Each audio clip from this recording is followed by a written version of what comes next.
안녕하세요. 그리스 로마 신화 13주차 1강입니다.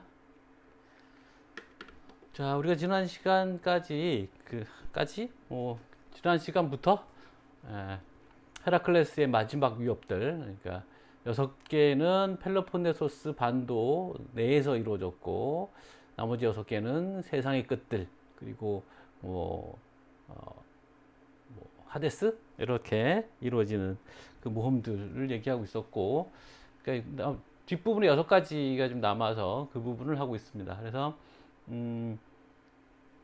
남아 있는 동서남북 중에 이제 서쪽 게리온의 소떼, 게리온의 소떼를 가져와라, 뭐 이런 미션을 받았던 거고, 이 게리온의 소떼는 오키아노스 강 안에 있는 섬에 사는 게리온의 소떼인데, 이 게리온은 이제 몸뚱이가 셋인 삼중인간이라는 독특한 괴물이죠. 예. 그러니까 우리가 이제 메두사 얘기할 때, 즉 페르세우스 얘기할 때 했었던 것인데, 메두사의 머리를 베었더니 메두사가 포세이돈과 이미 동침한 사이여서 임신하고 있었고, 그래서 두 종류의 생물이 튀어나오는 거죠. 하나는 날개를 단 천마, 뭐죠? 갑자기 페가소스, 그 다음에 크리사우스라는 사람인데, 이제 원래 이제 그 황금 칼이라는 뜻인데, 그 사람에서 어떻게 보면 완전한 사람은 아니죠. 그러니까 그 자손들이 이제 괴물이었기 때문에 몸뚱이가 셋이다, 뭐 이런 거죠. 그러니까 머리는 하나라고 봐야겠죠. 모르겠어요. 해석하기 나름일 것 같고. 그리고 이제 이 소떼를 그 관리 감독하는 개가 있었는데, 머리가 둘인 오르트로스 또는 오르토스, 오르트로스 또는 오르토스라고 합니다.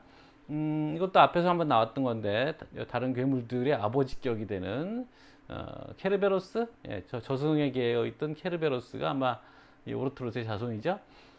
그래서 요 얘기야 뭐 사실 별 얘기는 아닌데, 사실은 이제 재밌는 거는 이 오키아노스라는 게 이제 그리스인들의 지리 개념으로 보면 지중해가 가운데 있는 바다고, 그 바다를 둘러싸고 사람들이 사는 육지들이 있고, 그 사람들 사는 육지 바깥으로 흐르는 강이거든요, 이 오키아노스가. 그러니까 오키아노스라는 말이 오션, OK 이렇게 되는데, 그게 K가 C로 바뀌어서 오션이 됐단 말이에요. 오션. 오늘날은 이제 뭐 바다를 가리키는 말이지만, 그 바다 중에서도 이제 큰 바다. 어차피 뭐 바다는 뭐 하나로 다 연결돼 있으니까 지중해조차도 뭐 바다가 갇혀 있으면 바다가 아니고 호수겠죠. 지중해조차도 저 스페인 쪽에서 열려 있죠. 북태평양 쪽으로. 바다는 다 하나긴 한데, 큰 덩어리를 할 때 우리가 대양, 오션이라고 하잖아요. 그래서 그 오키아노스 아주 멀리 있다는 뜻이죠. 그러니까 사람 사는 곳에서 아주 멀리 있다는 뜻인데, 그 오키아노스를 건너가야 이제 그 게리온이 사는 섬에 도달할 수 있기 때문에 그 배가 필요했고, 그 배로 뭘 사용했냐면 태양신의 황금잔을 사용했다라는 재밌는 아이디어가 있죠. 어, 여기 나옵니다만, 이 황금잔을 얻게 된 여러 가지 사연들 또는 버전들이 있는데, 여러분들 이제 그 기말고사 준비하는 버전, 해가 뜨겁다면서 이제 떨어뜨리려고 활을 겨눴다라는 설도 있고, 그래서 뭐 태양신이 그 배짱이 마음에 들어서 태양신이 빌려줬다라는 소리도 있고, 또 뭐 협박을 했다, 뭐 이런 소리도 있고, 그게 있어요. 이거 동양 신화에도 비슷한 존재가 있어서 좀 흥미롭던데, 우리가 뭐 할 얘기인데 많이 그 얘기를 할 수는 없고, 이게 이제 이 황금잔이 뭐에 쓰는 것이었느냐가 재밌는 건데, 이게 이제 전에도 한번 아낙시만드로스라는 철학자 얘기를 하면서 개인의 합리성과 집단의 어떤 지혜이자 동시에 불합리 이런 것들 얘기했었잖아요. 그래서 집단은 뭐 신화라는 어떤 독특한 창조물을 만들어내지만, 여럿이 불특정 다수가 만들어낸 것이기 때문에 이렇게 얽히고 설켜서 이루어지는 어떤 불합리함, 앞뒤가 안 맞는 이런 것들이 있는데, 개인의 지성은 이제 그런 것들을 해결하려고 하게 된다. 어쩔 수 없이. 뭐그 얘기를 했었을 때, 아낙시멘드로스, 아낙시만드로스 얘가 이제 천문학적으로 기여했던 것 중에 하나가 태양이 동쪽에서 서쪽으로 뜨는 것까지는 좋은데 그러면 다시 어떻게 또 동쪽에서 뜨느냐 이 문제를 고대인들이 해결하지 못했고 거기에 대해서 이제 아낙시만드로스가 과감하게 내놓은 가설 해는 지구가 공중에 떠 있다. 그래서 해가 한 바퀴 도는 거다. 뭐 이런 식의 가설을 내놨다고 얘기했었죠. 근데 이제 그런 대담한 가설이 나오기 전에 신화적으로 해결하는 방식은 그러니까 이제 지중해 가운데 있고 그 둘러싸고 사람들 사는 땅이 있고 또 그 바깥으로 이제 오케아노스가 있으니까 태양신이 이게 동쪽에서 이렇게 떠서 서쪽 바다 오케아노스로 떨어져서는 거기서 밤에 몰래 이 황금잔을 타고 그 강물을 거슬러 서쪽으로 동쪽으로 가서 아침에 기다렸다가 다시 또 뜬다 이거죠. 그때 사용하는 황금잔이라는 겁니다.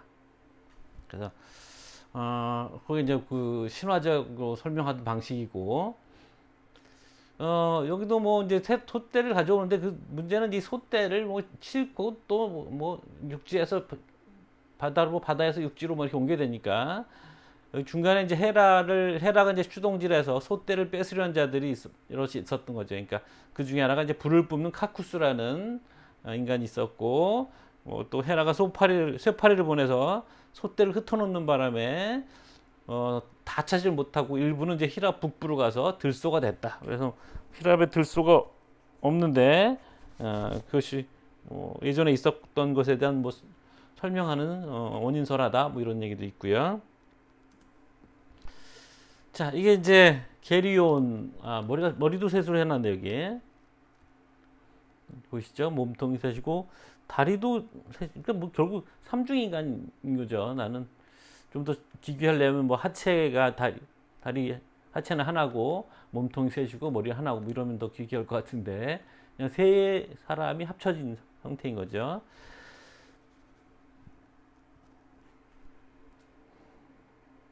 자, 이건 기원전 6세기경에 만들어진 작품이고요. 밑에 써져 있는 건 누군지 모르겠어요. 이런 디테일한 얘기들은 뭐 사실은 아폴로도로스나 이런 사람들의 책에 나와 있습니다. 자, 이게 이제 게리온이란 존재를 그 단테가 그 단테의 신곡에서 이 게리온이라는 존재를 단테가 이제 활용하거든요. 그리고 그 장면을 윌리엄 브레이크, 우리 가끔 나왔던 영국의 판화가였던 윌리엄 브레이크가 그려낸 겁니다. 여기 보시면 앞에 사람이고 중간에 이렇게 얼룩덜룩한 것은 표범문이라고 그래요. 표범문이 뒤에는 이렇게 꼬여서 전갈의 꼬리 독침. 그래서 이게 이제 삼중인간이라는 게 이중인격이라는 말 있잖아요. 이중도 아니고 삼중인 거죠. 그래서 단테는 이제 그 기만하는 자의 표상으로 사용했다는 것이고, 그래서 사람인 척하지만 중간에 가면 이렇게 얼룩덜룩하게 사람을 현혹시키는 다채로운 모습을 보여줬다가 결국엔 배반의 독침을 꽂는다. 뭐 이런 의미로 사용했다고 하는데 여기 보시면 위에 사람이 둘 보이죠. 예. 그래서 이제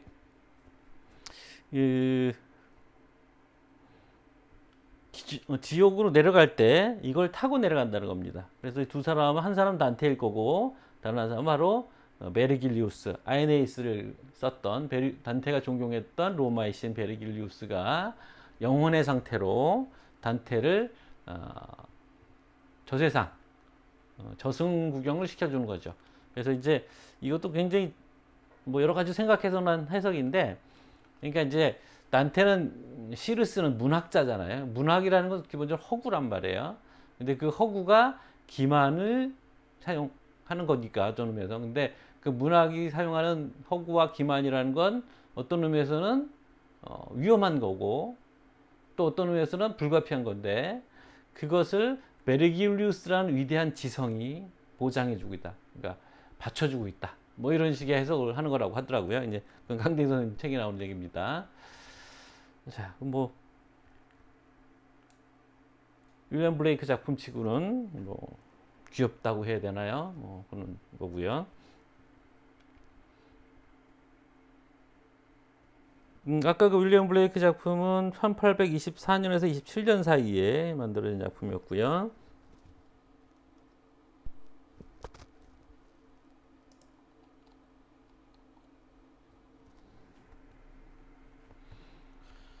자, 이거는 아까 얘기했던 불을 뿜는 인간이었던 카쿠스. 그, 그 헤라클레스가 가져온 게리온의 솥대 중에 일부를 훔쳐다가 동굴에 사는데 이 동굴에다가 숨겨놨던 거예요. 뭐 이게 발각되는 것에 대해서 뭐 여러 가지 버전이 있다고 합니다만 해치운 거죠. 이 그림은 지안 바티스타 란게띠, 예. 그리고 1660년과 1660년에서 75년 사이 작품으로 되어 있고요. 예. 요거는 이제 판화인데 베함, 한스 제발트 베함이라는 사람인데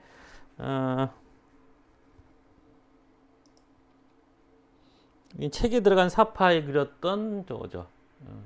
애칭 뭐라 그러나 동판화 1542년에서 1548년 사이 헤라클레스의 뭐 모험이라고 해야 되나? 레이버스 오브 헤라클레스 이게 뭐 노역이라고 해야 되나요? 고난? 1545년도 작품이라는 거고 1542년에 48년 아마 책이 만들어진 시기인 건지 애매하게 표시가 되어 있습니다. 그래서 지금 불을 뿜는 모습이 보이시죠? 그다음에 요거는 전에도 잠깐 나왔던 뒤러, 독일의 화가 뒤러의 작품입니다. 1496년 작품이고요. 여기 이제 독특한 거는 헤라클레스일 테고 이건 누군지 모르겠으나 카코스는 아마 여기 쓰러져 있는 것 같은데 여기 옆에 여인이 있죠. 카카라는 여인이 있는데 카코스의 동생, 여동생이라는 것 같아요. 그러니까 몇 가지 버전이 있는데 이게 이제 그 헤라클레스가 포기를 하고 지나가다가 솥대를 몰고 지나가는데 이 동굴 속에 있던 소들이 자기 동료들이 지나가면서 내는 소리에 화답하는 소리를 듣고 찾아냈다라는 설이 있고 카카가 헤라클레스를 좋아해서 자기 오빠를 고발했다. 뭐 이런 설도 있고 근데 이건 그쪽 버전을 따른 거죠. 카코스나 카카나 다 나쁜 것들이라는 남성형, 여성형, 나쁜 놈, 나쁜 년 이렇게 되겠죠.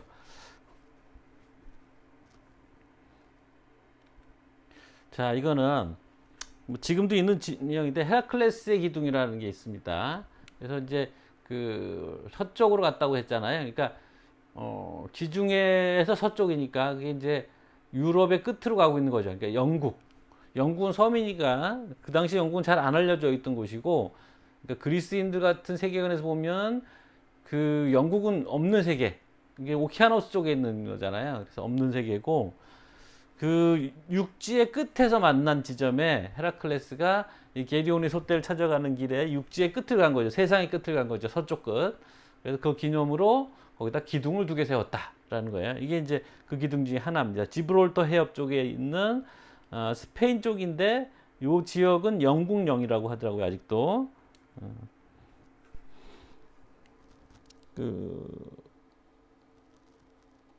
뭐 헤라클레스의 기둥이라고도 하겠습니다만 지브롤타 바위, 우리 한번 지브롤탐 이렇게 될까요? 이쪽이 한쪽 뭐 뾰족하긴 하죠. 뭐 세우는 것처럼. 그리고 이제 한쪽은 어딘지에 대해 설이 뭐 분분하다고 하는데 뭐 우리가 그거 그렇게 자세히 알 필요는 없어서 그냥 쉽게 찾을 수 있는 거. 자, 이게 양쪽에 지금 한쪽에 이게 지브롤타 옆쪽일 것 같죠? 그리고 한쪽이 아프리카 쪽인가. 그런데 이 양쪽이 헤라클레스 기둥이라고 얘기하는. 그래서 지중해에서 북태평양 쪽으로 나가는 배에서 이렇게 본 그림이죠. 그래서 양쪽이 기둥처럼 어떻게 보면 서 있죠. 무슨 말인지 알겠죠? 지중해가 이렇게 있는데 이게 널찍하고 이쪽에 이제 동쪽으로 가는 이제 뭐 흑해나 이런 데로 연결되는 지점이 있고 이쪽에서는 영국 쪽으로 가는 북태평양으로 가는 길목이 있습니다. 그래서 이 넓은 지역에 비해서 이쪽이 좀 좁거든요. 서쪽 뭐 출구라고 해야 되나 입구라고 해야 되나 그 부분의 양쪽인 겁니다. 한쪽은 아프리카, 한쪽은 스페인 쪽에 걸쳐 있는 거죠.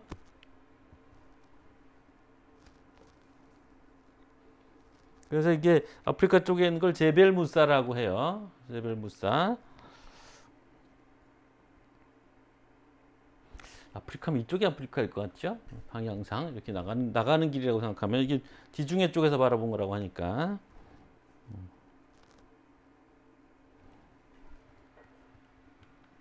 자, 이게 아까 얘기했던 그 황금잔. 그래서 약간 헤라클레스, 근데 약간 그 눈이 무섭게 떠 있는데 헤라클레스 늘 자주 광기에 빠지는 사람이니까 자기의 그 지물인 몽둥이 그다음에 활을 들고 황금잔. 근데 사실은 뭐 이 안에 넣어야 될 게 작게 그린 거예요. 솥대도 다 들어가야 되는 거기 때문에 약간 귀엽긴 한데 눈이 너무 무섭게 그려져 있습니다. 이 작품은 두리스라는 화가의 작품이고 480년 기원전 480년 작품입니다.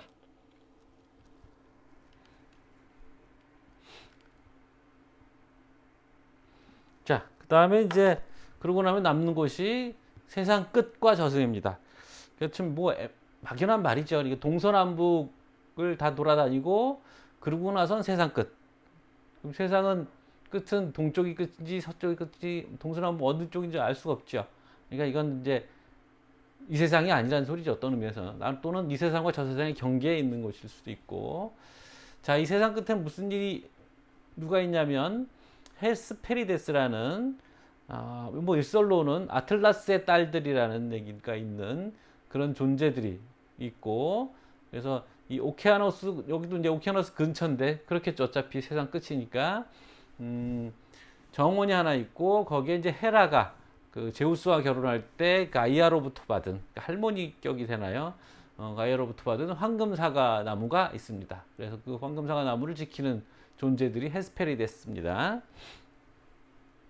이 가는 길에 또 모험이 뭐 중요하고 굉장히 많은 모험들이 있어요. 아마 내 생각에는 헤라클레스 기본 모험의 틀이 나오고 나서는 그 지역마다 헤라클레스가 다녀갔다고 주장하면서 거기다 자기네들 뭐 얘기들을 얽어맨 게 아닌가 싶긴 한데 이집트의 왕 부시리스가 있었는데 부시리스는 원래 이제 그 이집트의 왕이었는데 이집트가 뭐 몇 년씩 이제 기근이 뭡니까 흉년이 원래 이집트는 나일강이 봄마다 범람해서 농토를 이렇게 뭐라 그러나 퇴적물 강바닥에 있었던 기름진 흙들을 범람해서 이렇게 덮어버리기 때문에 농토가 늘 기름진 그런 곡창지대인데 뭐 이건 이제 어떤 연유인지 모르겠으나 뭐 오랜 기근이 계속됐고 뭐 점을 봤다 그랬나 신관의 얘기를 들어보니까 이것도 신관도 뭐 이집트 사람이 아니고 다른 나라 사람이었는데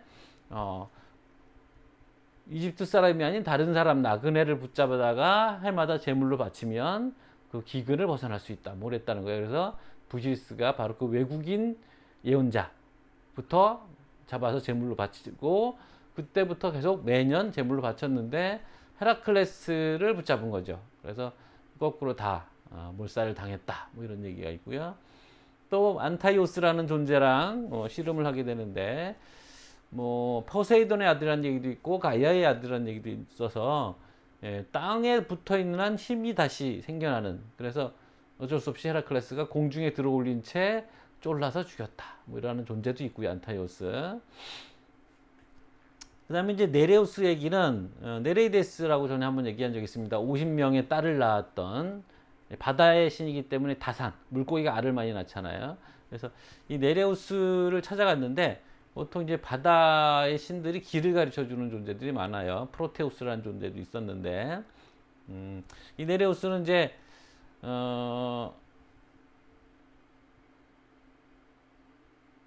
일단은 그 헤스페르데스에게 가는 길을 물어봤겠죠.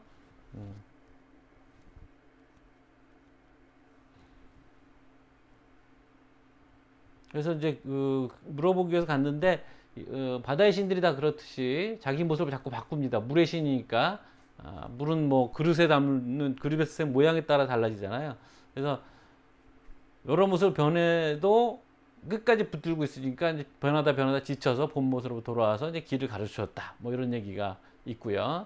이 얘기는 나중에 이제 그 일리아스 아니죠 오디세이아죠. 오디세이아라는 게 이제 트로이 전쟁 끝나고 나서 그 전쟁에 참여했던 그리스의 영웅들이 각자 흩어져서 집으로 가는 중에 특히 거기 유명했던 오디세우스라는 영웅이 10년 동안 지중해를 떠돌다가 어렵게 집에 돌아가는 얘기인데 그 중에 이제 메넬라우스 자기 부인을 파리스에게 뺏겼던 메넬라우스가 자기 부인을 죽이려고 했는데 죽이지를 못하고 왜? 너무 아름다워서 여전히 다시 봐도 아름다웠던 하여튼 데리고 집으로 돌아가는 길에 뭐 이집트쯤에선가 발이 묶였어요. 섬에 잠깐 기착을 했는데 바람이 불지 않아서 빠져나가지 못하고 있었는데 그래서 이제 또 물어 갔더니 프로테우스라는 바다의 신에게 길을 가르쳐 달라고 하면 된다 뭐 그런 거였고 그 신도 자꾸 모습을 바꿔서 뭐 메넬라우스가 꼭 붙들고 있다가 길을 알아냈다 뭐 이런 얘기를 아마 이 버전이 겹치는 거죠. 아무튼 그래서 네레우스부터 길을 알게 됐고 이게 이제 버전도 여러 가지일 텐데 아틀라스한테 가는 길을 물어본 건지 헤스페리데스에게 가는 길을 물어봤는지 이것도 버전이 갈라지는 것 같고요. 그래서 이제 버전이 두 가지가 있는 거죠. 헤라클레스 직접 찾아가서 황금사과를 가져왔다는 설. 또 제일 유명한 건 이제 아틀라스를 찾아갔다는 거죠. 아틀라스가 이 헤스페리데스의 아버지니까 부탁했다라는 얘기인데 그래서 이제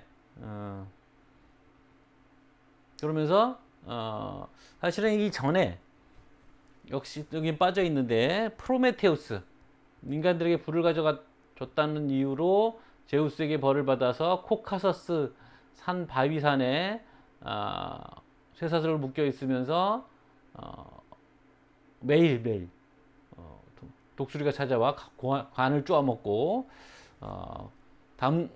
밤새 그 관이 다시 재생되고 그런 일을 계속 반복하고 있었던 프로메테우스.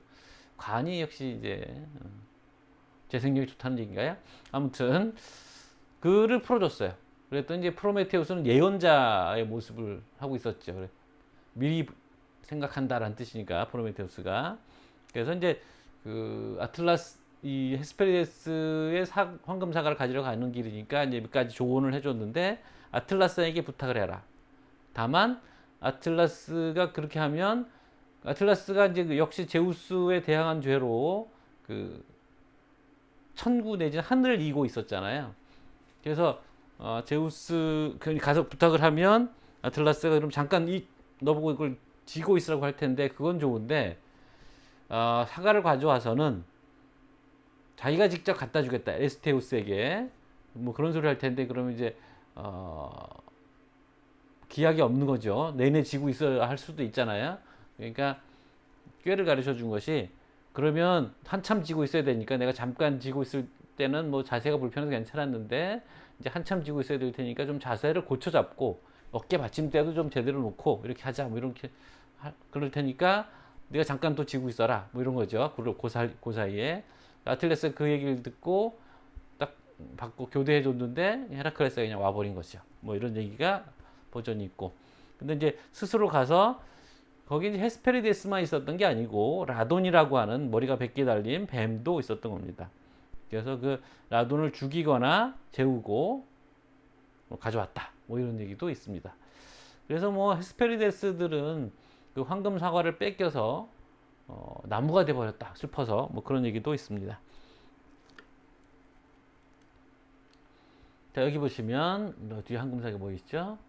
보통 그 비블리오테카 뭐 도서관이라는 그리스 신화집 또는 이제 뭐 천병 선생님은 원전을 읽는 그리스 신화 뭐 이렇게 번역을 하셨던 것 같은데 거기 4명으로 돼 있는데 여기 지금 3명입니다. 애매하게 아름다운 여인 셋이 원물을 추고 있죠. 보통 셋이 이렇게 원물을 추고 있으면 이제 카리스 여신, 그러니까 우아 미의 여신들, 카리스 여신들인데 이제 헤스페리데스 셋이 춤을 추고 있습니다. 그림체는 이제 어느 정도 읽으실 것 같아요. 에드워드 번 존스, 1869년에서 73년 사이의 작품이고요. 이건 좀 더 색깔이 화사하죠. 조금 더 아름다운 여인 셋이죠. 지금 여기도 버전이 셋신 버전이고 넷신 버전이 있나 봐요. 여기 뱀이 라돈, 머리는 하나밖에 없지만 뱀이 아름다운 처녀의 허리를 감고 위에는 이 황금 사과가 달려 있고 나른한 잠에 빠져 있는 모습으로 그려져 있습니다. 이 그림이 프레드릭 레잉턴, 그 전에 그 헤라클레스와 죽음의 신이 싸우는 장면 그걸 그렸던 사람입니다. 굉장히 화사하고 아름다운 그림이죠. 여기 백조가 있는데 백조겠죠? 백조가 있는지 모르겠고요. 자, 이건 부시리스. 이게 이집트 사제들이 머리를 깎아서 그 형태를 한 거고, 부시리스와 그의 아들을 죽이고 있는 헤라클레스. 몽둥이가 좀 얇습니다만 헤라클레스의 모습을 그렸습니다. 자, 이건 아까 안타이오스 공중에 들어올린 채로 죽이고 있는 모습이고요. 앞에 그 화병은 기원전 480년경 작품이고, 요거는 요 그림체가 기억나는 사람도 있을 것 같아요. 프란치스코 데 수르바라라는 사람이고 1634년 작품입니다. 이 얼굴이 똑같지요, 헤라클레스.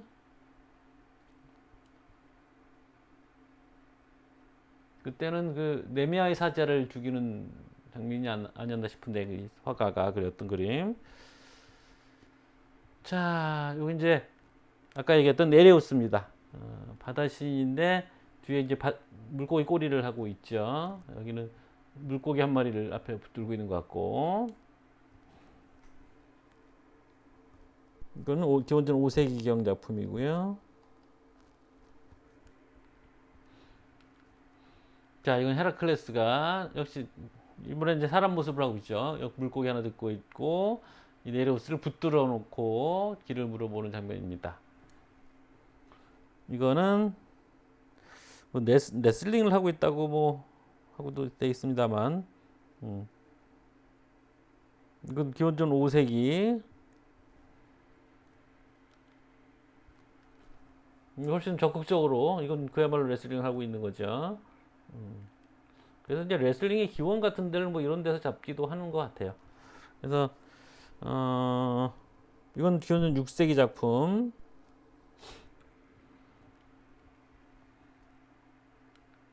자, 여기 보시면 이거는 이제 그 페르가몬이라는 그 터키 소아시아 지역 쪽에 있었던 고대 도시인데, 여기 헬레님 시대 조각품이 많이 있고요.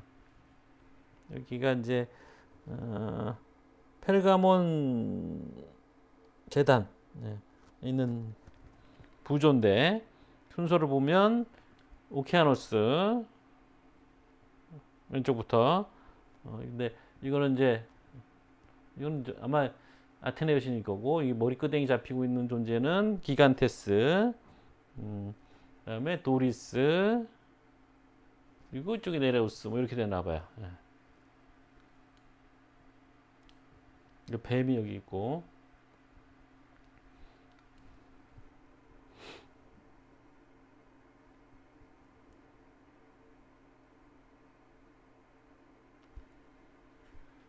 이건 좀 독특한 작품이죠. 이건 어떻게 되나? 하나, 둘, 셋, 넷, 다섯, 여섯, 일곱 명이나 되네. 여기는 또. 이거는 존 서전트 싱어라는 사람이고 1925년 작품입니다. 좀 비교적 현대 작품이고, 이게 헤스페리데스고 아틀라스인 겁니다. 잠을 자는 모습으로 그리는 이유가 또 있을 텐데요, 그죠? 아까도 레잉턴의 그림에도 이제 잠을 자는 모습으로 그려져 있었는데, 이거는 이제 헤라클레스겠죠. 털 옷을 입고 있고, 여기는 훨씬 더 나이 들어 보이는 연로한데, 예, 하늘을 지고 있으려니까 힘들었긴 했을 것 같아요. 좀 피곤해 보이시죠? 헤라클레스가 대신 지고 있는 모습이고, 루카스 크라나 1세 1537년 이후에 만들어진 작품이라고 봅니다. 그 신화 버전 중에는 헤라클레스가 이렇게 하늘을 지고 있을 때 아테네 여신이 좀 슬쩍 도와줬다. 아테네 여신이 투구 안 쓰고 있죠. 대신 우아한 옷을 입고 있으면서 여기 황금 사과를 가져왔나 봐요. 손에 든 거 보니까 아틀라스. 이거는 올림피아에 있는 제우스 신전에 있었던 것이고요.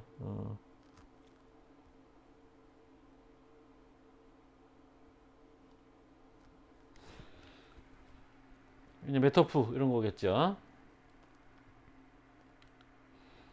자, 여긴 요건 좀 약간 곁다리 얘기인데, 여기 보시면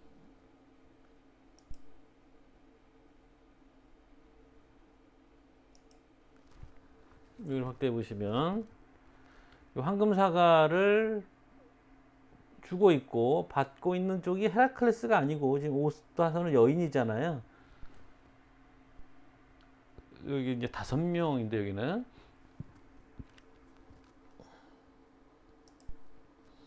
자, 이건 무슨 얘기냐면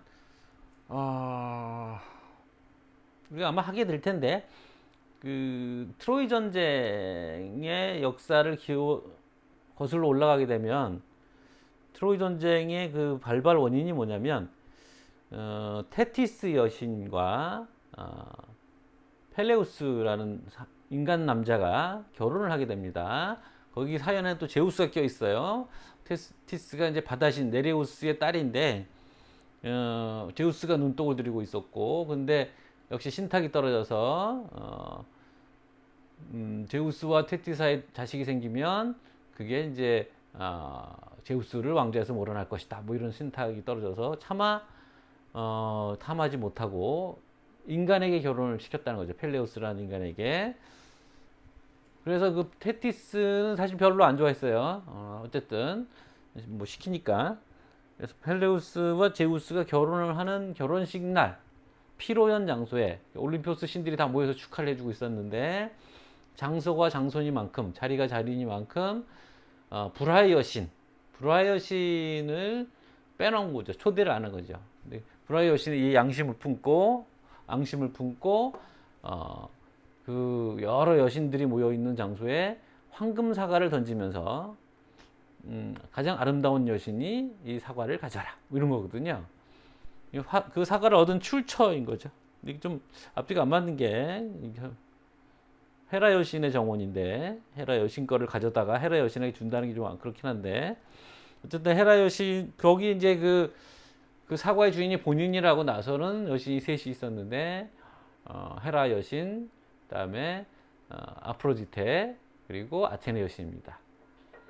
그래서 뭐 제우스의 부인에다가 아름다움의 여신에다가 쌈자라는 아테네라서 남자들은 뭐라고 남신들은 뭐라고 이제 끼어들 수가 없으니까 애매한 상황에서 그러면 지상의 인간들 중에 가장 순결한 남자한테 뭐 물어보자. 그래서 쭉 보니까 파리스라는 친구가 근데 이제 트로이의 왕자였어요. 역시 신탁을 받아서 얘가 크면 나라를 말아먹을 거다. 뭐 이런 신탁을 받아서 멀리 양치기로 보낸 거죠. 근데 이 3명의 여신이 쫙 날아가서 자신들의 자태를 보이면서 그 그림들이 나중에 보여줄 텐데 누드를 보여주는 거죠. 예, 그러면서 각각 옵션을 겁니다. 나를 선택하면 뭘 해주겠다. 그 중에 아프로디테는 가장 아름다운 여인을 주겠다였고, 순진한 총각 파리스는 그게 마음에 들어서 아프로디테를 가장 아름다운 여신을 꼽았고, 근데 그 가장 아름다운 인간 여자가 신중에서는 아프로디테가 가장 아름답겠고, 인간 여자가 바로 헬레네였고, 헬레네는 이미 결혼했었고, 그래서 그 둘을 억지로 사랑에 빠뜨려서 애정의 도피행각을 벌이게 하니까 그래서 트로이 전쟁이 났다, 이런 겁니다. 그 사과의 출처. 황금사가. 그걸 그린 겁니다. 이 화가는 유명한 영국의 풍경화가인 윌리엄 터너. 바다 그림을 잘 그리기로 유명한 윌리엄 터너.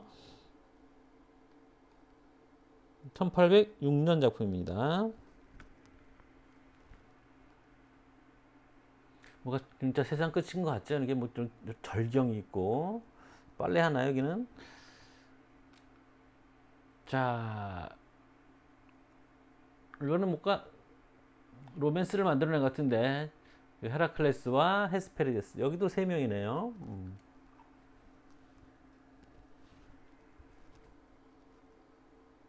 이건 지오반니 안토니오 펠레그리니. 제작 연도는 추적이 안 됐습니다. 얼굴빛이 다 다르네요. 여기 아주 하얗고, 여기 보시면, 네.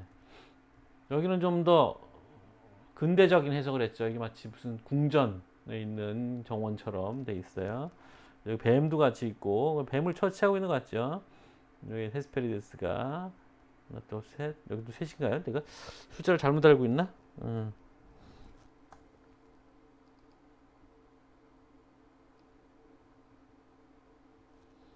이 화가는 베치호. 팔라쪼 베치호. 1568년 작품이고요. 요거는 색감이 좀 독특해서. 여기 지금 하나, 둘, 셋. 여기 네 명? 아, 여기 또 둘, 여섯. 이렇게 여섯이네 또. 뱀을 처치하고 있는 헤라클레스 모습이. 구도명이 파스텔 톤이며, 이것도 좀 독특해서. 이 화가는 루퍼트 버니라는 화가입니다. 루퍼트 버니. 1922년 현대적인 작품이죠.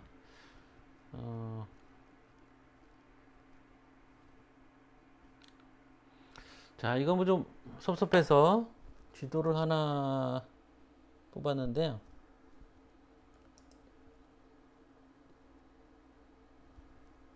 바로 연결이 안 되면 이렇게 해서 연결을 시킬 수도 있을 것 같은데.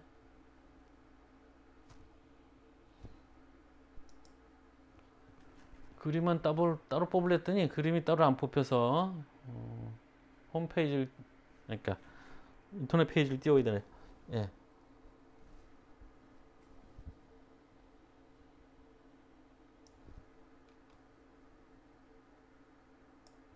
어차피 복잡한 그림을 한 번에 다 설명할 수는 없고요. 다만 우리가 지금 수업에서 설명하고 있는 모험은 대표적인 12가지 모험만 얘기한 거고, 근데 이제 아까 얘기한 것처럼 그 여행 도중에 목적지로 가는 도중에 이런저런 모험들이 또 많이 있거든요. 그래서 굉장히 많은 모험을 겪게 됩니다. 그래서 그 부분들을 대충이라도 보여드리려고 지도를 찾아보니까 지도 중에 제일 낫더라고요. 일단 뭐 규모를 보시면 여기 그리스, 그죠? 여기가 이제 그리스 본토, 여기가 펠로폰네소스. 근데 여기 이제 몇 군데 있는 거, 여기서 6군데가 일이 벌어졌던 거고, 여기 14번도 있고, 그러니까 12개 이상이라는 걸 알 수 있겠죠. 크레테에도 여기 있고, 에게해가 있고, 이쪽, 여기 그리스 북부 이쪽에도 있고, 터키 쪽도 있고, 여기 흑해 다 돼가서 흑해 쪽에도 있고, 더 멀리도 여기 있죠. 여기까지도 있고, 저쪽으로 돌아가면 이탈리아 쪽에도 여기 시칠리까지 전체를 다 돌아다녔고, 여기서 저쪽에 스페인이 스페인 끝이에요. 그래서 여기가 바로 헤라클레스의 기둥이 있는 두 곳입니다. 하나가 이제 유럽 쪽, 하나가 아프리카 쪽. 헤스페리아가 여기 있잖아요. 헤스페리아. 헤스페리데스가 있는 지역을 헤스페리아라고 이제 부른 거고요. 그렇죠. 여기 어디쯤에 이제 하데스로 가는 길이 있고, 규모가 얼마만큼 큰 규모였는지 지중해 전체를 다 돌아다니는 겁니다. 그러니까 헤라클레스는 당시 그리스인들이 갖고 있던 지리학적인 지식들을 총망라한 셈이죠. 네. 자, 이렇게 해서 헤라클레스의 모험들을 하데스만 빼놓고 지금 다 한 거죠. 네, 일단 여기서 잠깐 끊겠습니다. 수고했습니다.